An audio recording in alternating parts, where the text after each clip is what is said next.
La beauté côtière et accidentée de l'Irlande a toujours attiré les touristes avec ses collines émeraudes, ses falaises imposantes et ses vues captivantes sur l'océan Atlantique. Cependant, même les paysages à couper le souffle n'ont pas préparé les habitants du comté de Mayo à l'arrivée inattendue d'un objet étrange et mystérieux qui se dirigeait lentement vers le rivage lors d'une froide matinée, un maison-bateau solaire qui avait parcouru des milliers de kilomètres depuis le Canada.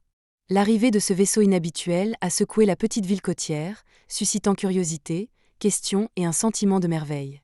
Mais qu'était ce vaisseau étrange et comment avait-il fini si loin de sa destination prévue?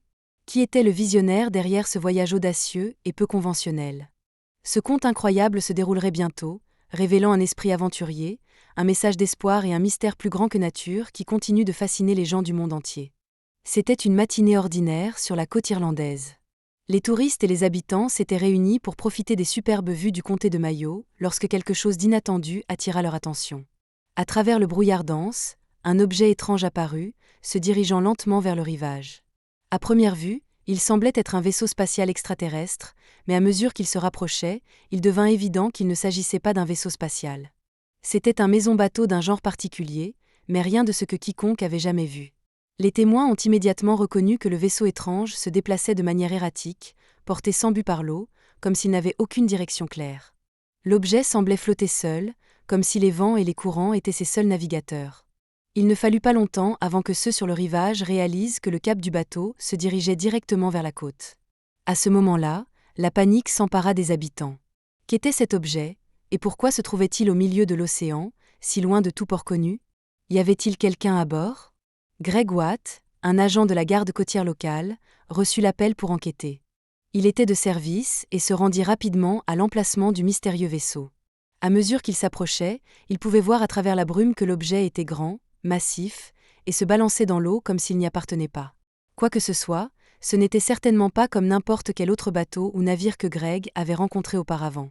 Alors que Greg et ses collègues se rapprochaient du vaisseau, ils furent envahis par un sentiment d'inquiétude. L'objet étrange semblait ne pas avoir sa place dans l'eau. Il ressemblait plus à une cabine qu'à un bateau, sans forme ou structure traditionnelle, ressemblant à quoi que ce soit de familier pour l'équipage. La seule certitude était que le vaisseau n'avait aucun moyen de propulsion clair ni d'équipage à bord. Greg, se préparant à l'inattendu, utilisa un mégaphone pour appeler à toute personne qui pourrait être à bord. Sa voix résonna à travers la mer brumeuse, mais aucune réponse ne revint. Un lourd silence s'abattit sur l'équipage de la garde côtière, tandis qu'ils embarquaient prudemment sur le vaisseau étrange. Que pouvaient-ils trouver à l'intérieur? Était-il abandonné, ou pire, faisait-il partie d'un complot dangereux? Alors qu'ils s'aventuraient plus profondément dans le vaisseau, leurs questions se multipliaient plutôt que de diminuer.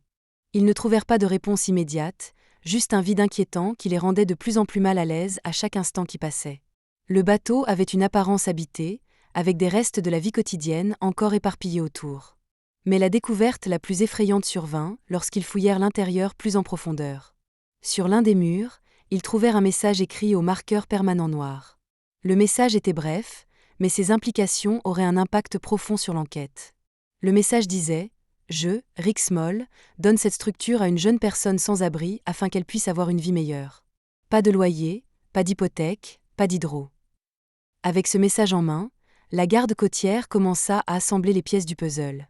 Le vaisseau étrange, qui dérivait à travers l'océan du Canada vers l'Irlande, n'était pas simplement un bateau étrange.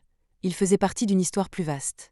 Le nom écrit sur le mur, Rick Small, attira l'attention des autorités, les menant vers un homme dont l'histoire semblait aussi mystérieuse et extraordinaire que le bateau lui-même. Rick Small était un homme de Thunder Bay, en Ontario, connu pour ses idées non conventionnelles et sa passion pour les énergies alternatives et la durabilité environnementale.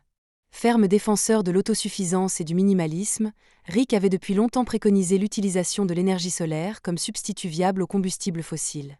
Son travail dans les énergies alternatives lui avait déjà valu une certaine reconnaissance locale, mais c'est son projet le plus ambitieux qui allait véritablement cimenter sa place dans l'histoire. Dans sa quête pour créer un mode de vie entièrement autosuffisant, Rick conçut et construisit un maison-bateau principalement en contreplaqué et d'autres matériaux durables. Mais la vision de Rick ne consistait pas seulement à vivre hors réseau, il avait un objectif plus large en tête.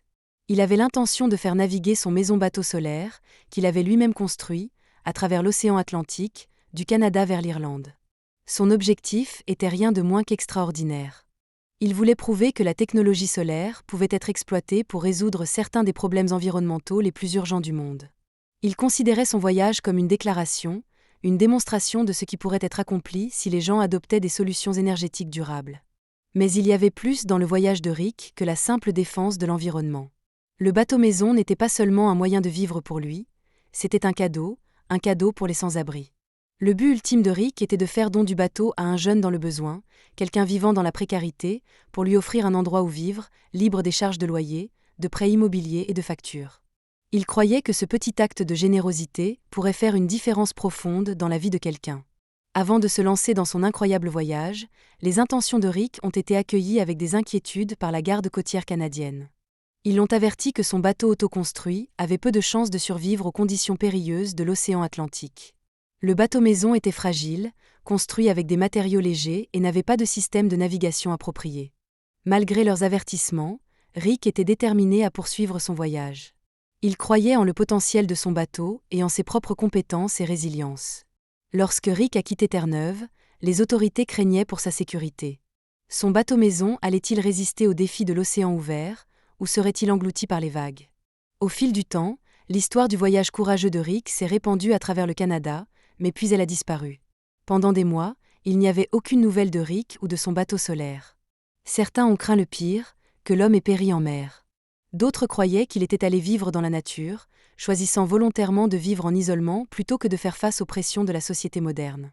Puis le bateau-maison est arrivé sur les côtes de l'Irlande, à près de 20 000 km de son point de départ au Canada. La garde côtière irlandaise a été prise au dépourvu par l'apparition soudaine du bateau de Rick. C'était une scène que personne n'aurait pu prédire, un objet qui semblait n'avoir rien à faire là. Comment avait-il traversé l'Atlantique et où était Rick? Malgré le design étrange et non conventionnel du bateau, il était clair qu'il avait été construit avec amour et soin. Il avait une ambiance habitée, et le message à l'intérieur offrait un aperçu du caractère de Rick.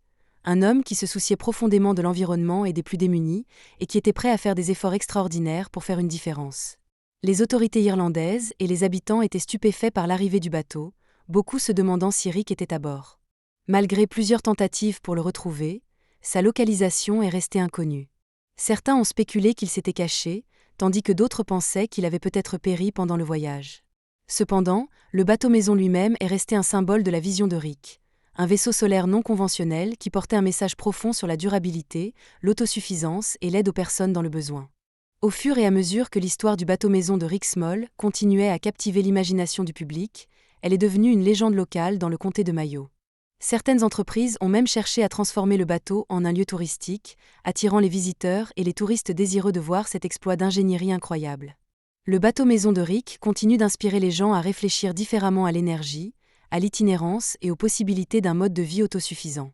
Son message de vivre avec moins, d'aider les autres et d'embrasser la vie durable a laissé une empreinte indélébile dans la communauté.